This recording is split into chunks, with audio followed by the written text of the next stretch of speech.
Fala pessoal, estamos aqui com mais um programa do Blá Blá Nerdice e hoje eu estou com um convidado ilustre aqui, meu grande amigo Luiz. Vocês podem até estar escutando, tá chovendo muito lá fora. Eu acho que é devido ao motivo de a gente ter conseguido tirar ele de casa e trazê-lo até aqui. Hoje a gente vai falar sobre um tema que é bem conhecido no mundo geek, no mundo nerd. É um tema um pouco assim complexo, porque não é um jogo muito simples, mas qualquer pessoa de qualquer idade que saiba fazer cálculos, né? Cálculos simples, consegue jogar. Então, vamos falar de Magic, The Gathering. O Luiz é um cara que conhece bastante. Na época, né, do nosso ensino médio, era um cara que jogava bastante Magic. Eu via assim, não entendia muita coisa, então decidi trazê-lo aqui pra gente poder falar um pouco mais. Vamos lá, Luiz. Isso aí. Primeiramente, oi gente, tudo bom? Fala Rogério, obrigado aí, senhor diretor. Obrigado pela presença, tá chovendo bastante aqui. Pois é, vai ter que vir de canoa. Espero que não tenha goteira aqui no estúdio, mas a gente tá resolvendo. Chegou mais cedo aí. Rogério lembrou lá dos primórdios, lá do nosso ensino médio, né? Me pegava matando aula pra jogar Magic. Eu vou tentar falar aqui em linhas gerais, não entrar especificamente nas regras propriamente ditas, mas falar um pouco sobre a dinâmica do jogo, que eu acho bastante interessante. Sim. O objetivo principal do Magic, não é só Magic, todo mundo conhece como Magic, mas é o Magic The Gathering, é derrotar o oponente. E existem várias formas de você conseguir derrotar seu oponente. Uma das formas é acabar com os pontos de vida dele, que normalmente ele tem 20 pontos de vida. É você utilizar alguma carta que tem algum tipo de efeito que o jogador perde, por pontos de veneno, ou pelo famoso aí, acabar com o Grimório dele, se não tiver mais cartas para comprar. O Grimório é o deck, né? É o deck, a quantidade isso. de cartas para serem compradas. Isso, é o barato. O Magic é um jogo que lembra muito um xadrez de cartas, porque pode até ser complexo, mas até se entender a dinâmica de como que funciona. Porque se você souber as regras e tiver boas cartas, ganha quem tiver a melhor estratégia. E o bom é que no xadrez você tem ali as suas peças definidas e os movimentos definidos. No Magic não, porque ele é fantástico até o ponto que você consegue escolher diversos tipos de cartas para montar a melhor estratégia para se derrotar seus oponentes. Foi um período da minha vida, eu consegui acompanhar desde o lançamento, desde 1993, que é um tipo... Cara, tá velho. Pois é, já jogava desde aquela época. Não conta a minha idade, não. Eu sou novinho, tá, gente? Acompanhei a evolução do Magic. No começo era um card game colecionável que as pessoas se juntavam para jogar e mais para passar o tempo. Meio que um pré-RPG. Talvez pelas cartas, pelas ilustrações, e eram jogatinas mais demoradas. A gente pegava para jogar, eu lembro quando eu era ali menor, ficava meia hora, 40 minutos, uma hora inteira num jogo só, numa partida só. Eu estudei, pesquisei sobre, eu vi que o jogo foi criado no ano de 1993, igual você falou, por um cara chamado Richard Garfield. E de lá pra cá, nos seus 26 anos de jogo, as cartas foram evoluindo, né? O jogo foi evoluindo, foi ficando mais dinâmico. Você pode observar isso durante a sua infância, adolescência. Exatamente isso. A gente tinha, numa partida que demorava 30 minutos, 40 minutos, que era empregado assim, muito mais esforço das partes envolvidas no jogo, comparado a hoje, que é muito menor. Você tem partidas aí no Magic convencional, que é a modalidade de jogo que é um versus o outro, sem ser a modalidade Commander. Ela é recente e ela consegue manter essa característica antiga do jogo, de ser mais demorado, os tipos de carta que você joga, as quantidades de pontos de vida, ela é diferente. Mas no Magic tradicional, no Magic The Gathering tradicional, eu, por exemplo, tenho um deck de elfos que eu consigo matar o oponente em 4 turnos. Então, o diretor tá até balançando a cabeça ali, eu consigo fazer alguns combos com algumas cartas que 4, 5 turnos você consegue detonar. Cara, você falou que as partidas demoram em torno de 30, 40 minutos, mas você matava 4 aulas no ensino médio pra jogar. Não conta isso não, porque entra numa outra parte que eu quero compartilhar com todo mundo. Essa coisa boa do Magic, além de eu poder jogar só com não é matar a aula, tá? Outra coisa boa. Vamos deixar isso bem claro aqui. Nunca matei aula. Eram horários vagos em época de greve estudantil que eu descia pra ficar jogando. Ela era super permitido. Tem uma forma de jogo que ela é muito, muito envolvente pra todo mundo. Sem ser aquilo de ficar eu jogando contra você, um monte de fora. Você tem lá 6, 8 amigos, põe todo mundo pra jogar que dá. O Magic aceita isso. Aí o que é? Tem a forma de colocar cada um por si, que é o caos. Você faz uma roda, 5 pessoas jogando carta, 5 pessoas lá, cada um por si. Eu ataco esse aqui, ataco aquele lá, loucura. Também outra forma que não é uma invocação espiritual, mas é um pentagrama. Para jogar pentagrama você tem que ter pelo menos 5 pessoas. Sentam as 5 em roda. As 2 pessoas que estão do meu lado são meus aliados e os 2 da minha frente são meus oponentes. Conforme a pessoa morre, ela sai e o cara que era meu inimigo vira meu aliado. Até ficar os 3 últimos. Quando fica os 3 últimos, vira cada um por si e pau quebra. Uma outra modalidade também era dupla contra dupla. E aqui eu gostava mais de jogar com o Vitor no ensino médio, nosso diretor, era o Boss. Que era uma modalidade que eram 3 contra 1. A gente tem um amigo nosso que ele tem um deck muito bom, Thor, nosso amigo Luiz, e com o deck dele ele aguentava 3 contra ele. Mas assim, são modalidades de jogo. Falando sobre a estrutura do jogo como um todo, no Magic você incorpora, você é um mago no jogo. A principal função é você conjurar magias e fazer conforme as suas cartas. Você é um invocador, né? Um tipo de invocador. Sendo um mago no Magic, você vai conjurar as suas cartas conforme elas forem aparecendo para você. Você for comprando. Você compra, inicialmente, são 7 cartas. Existem as cartas permanentes e as cartas que não são permanentes. O que é permanente é o que vai ficar no terreno e o que não é o que você conjura e vai para o cemitério. São 5 cores padrões: verde, azul, branco, vermelho e preto. Cada uma... terrenos, né? E para cartas feitiços também, como que chama? Cartas mágicas? São grupos de mágicas. Sim. E cada grupo de mágica tem o seu acervo de criaturas, mágica instantânea, feitiço, terrenos. Uhum. Por exemplo, eu conjurava mágicas verdes. Eu sempre gostei muito desse poder dos elfos. Sou apaixonado com os elfos. E criaturas. E por ser mais... Fazendo analogia ao RPG, por eu ser mais tanque, gostar de arrancar mais dano, foi a cor que eu mais gostei. RPG não. Tanque. Tanque não praticante de academia.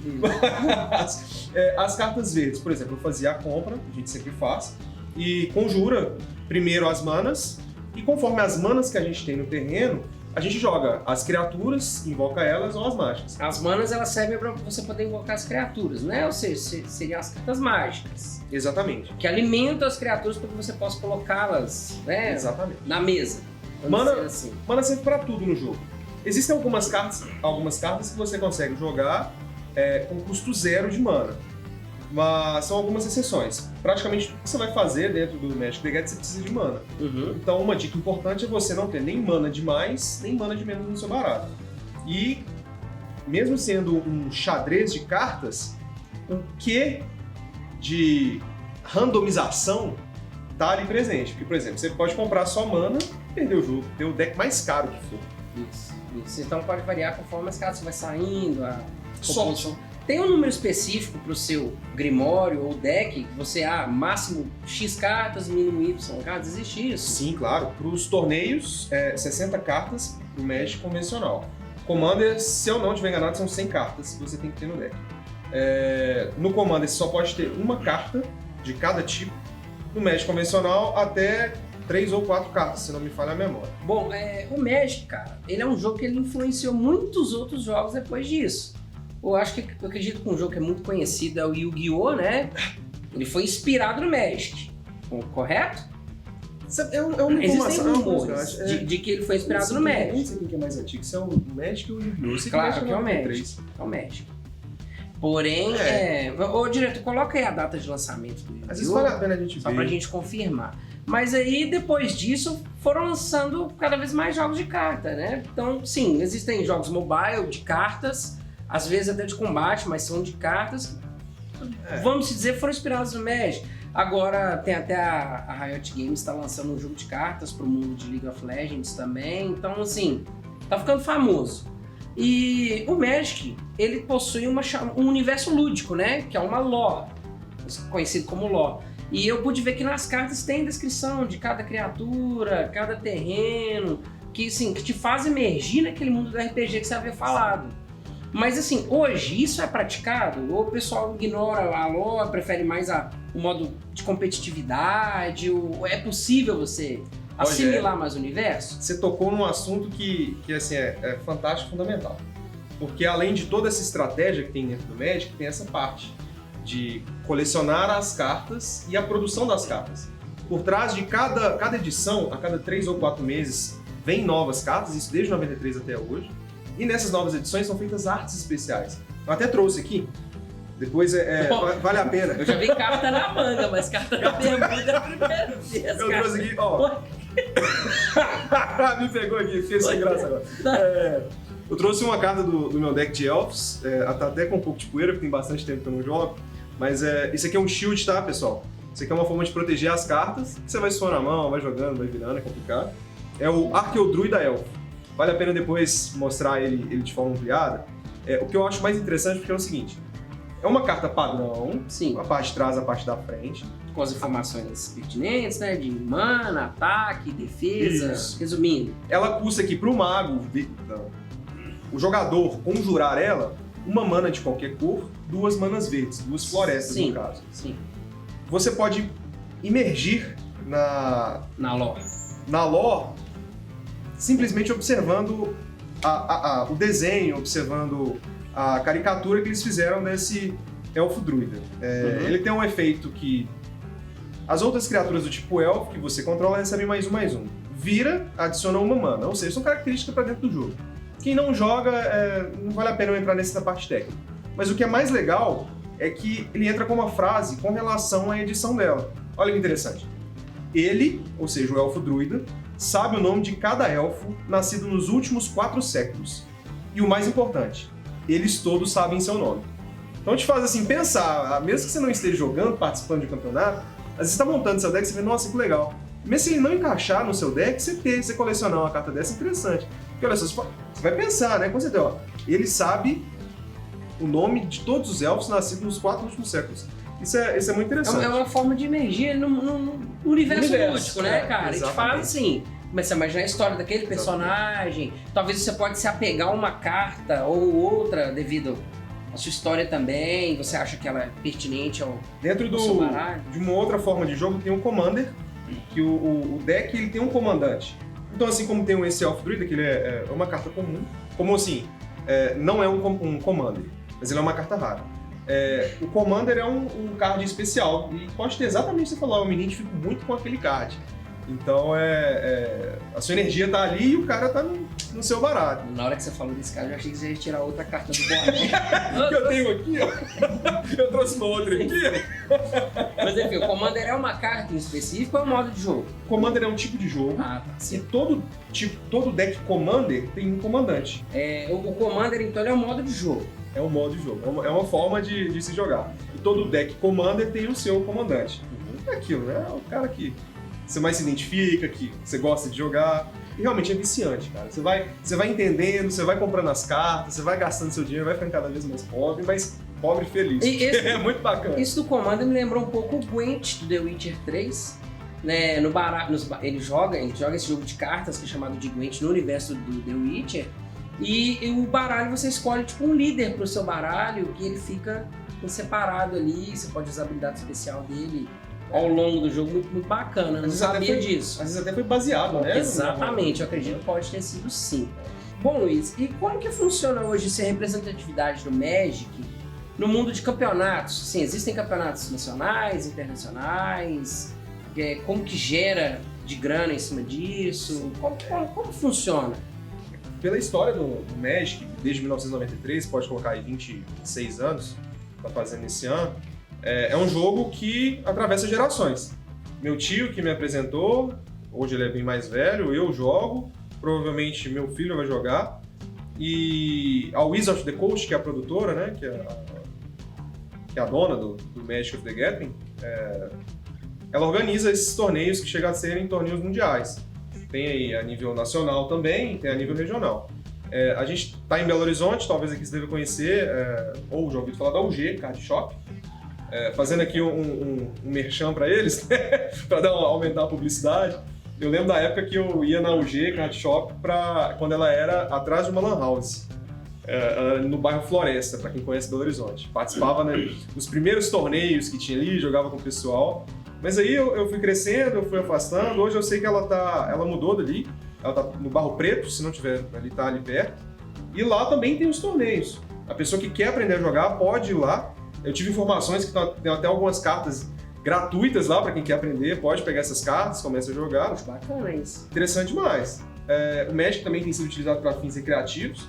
Meu irmão já me falou isso, que o saudoso Estadual Central, de onde a gente vem, é utilizado para ensinar alguns professores, talvez de artes ou de língua portuguesa. E tem crescido. O tempo vai passando e vai abraçando. Então, é natural ter torneios, campeonatos. Uma informação interessante é que sempre que tem um torneio e um campeonato, tem um deck vencedor. E esse deck que ganha, todas as pessoas tendem a querer ter aquelas cartas. Então o preço dessas cartas sobe. Então a carta que podia custar ali R$100, R$150, pode custar R$1.000, R$1.500, só por estar no deck de um ganhador. Por ter sido do deck vencedor recente. Você tocou num assunto interessante que eu ia chegar, que é a raridade, preço dessas cartas. Assim, existem cartas muito valiosas, geralmente mais por alguma qualidade específica, foram produzidas poucas unidades, ou porque ela é uma carta extremamente forte para o jogo. Assim, eu já escutei falar de preços exorbitantes de cartas de Magic. Isso tá certo? Tem. É uma situação interessante, porque a gente está falando de um jogo que teve a primeira edição dele em 1993. E é um jogo de cartas colecionáveis. Se um Super Nintendo original daquela época já tem um valor exorbitante, pensa numa carta, em função do tempo. Então esse é o primeiro fator. Cartas antigas, com certeza, vai ter um custo mais alto, porque manter isso nesses 26 anos aí é complicado. Outra questão interessante é o poder da carta e a raridade dela. Muitas vezes uma carta que tem pouca produção e faz um impacto muito grande no jogo, tem um preço muito alto. Uma série limitada, então, uma quantidade limitada de cartas. A gente está falando de jogo mundial. Publica aí mundialmente cartas com raridade elevada. Em pouca quantidade, o custo vai ser mais alto. É bem natural. A gente pode considerar que tem terrenos que são cartas bem baratinhas, 10, 12, 5 centavos, os terrenos comuns. Há cartas muito raras, muito especiais, que eu penso que dá pra gente investir na bolsa de valores, que não tem uma delas aí. Comprar uma moto, um carro. Na última cotação que eu sabia, Black Lotus, que é uma carta, é um artefato que você sacrifica. Você desce, sacrifica, gera uma mana de qualquer cor. É uma coisa comum no jogo isso? Comum, super simples, encaixa em qualquer baralho. Não é a carta que vai te fazer ganhar o jogo. Dependendo, não é só ela que vai te fazer ganhar o jogo. Você pode ter um combo de cartas que com ela te faça ganhar, mas específico. Só não tem não. Você pode trocar um apartamento no meio. Um apartamento no Buriti, você pode trocar uma Black Lotus. Isso é sério, é um jogo muito importante. O jogo Magic é um jogo bem interessante. Eu acredito que você, telespectador que está vendo esse vídeo, possa vir se interessar, né, pelo jogo, dar uma pesquisada sobre. É um jogo antigo. O Luiz jogava desde novo, então bem antigo. Sabe disso. Sou novinho. Eu queria agradecer a presença do Luiz aqui no nosso programa. Espero que você possa voltar mais vezes. Obrigado. Sem que tenha que chover para isso, claro, né? Cair o mundo, entre outras coisas. E, bom, nós vamos ficando com mais um programa, Blá Blá Nerdice, onde o tema foi Magic The Gathering, aquele famoso jogo de cartas. Tive aqui hoje o meu convidado, Luiz. É um cara raro de se encontrar. Negativo. Eu não sou tão raro quanto a Black Lotus. É raro, igual a carta de Magic, mas não vale tanto assim, não. Na maioria das vezes vale nada. Eu gostaria de pedir vocês, telespectadores, que sigam a nossa página, né? Compartilhe os nossos vídeos, dê like nos nossos vídeos, que vai ajudar bastante a gente aí com o nosso canal. E ativa o sininho, hein? Isso, ative o sininho de notificações para que vocês possam estar por dentro das novidades. E é isso aí. Um abraço. Obrigado. Valeu, um abraço. Muito obrigado.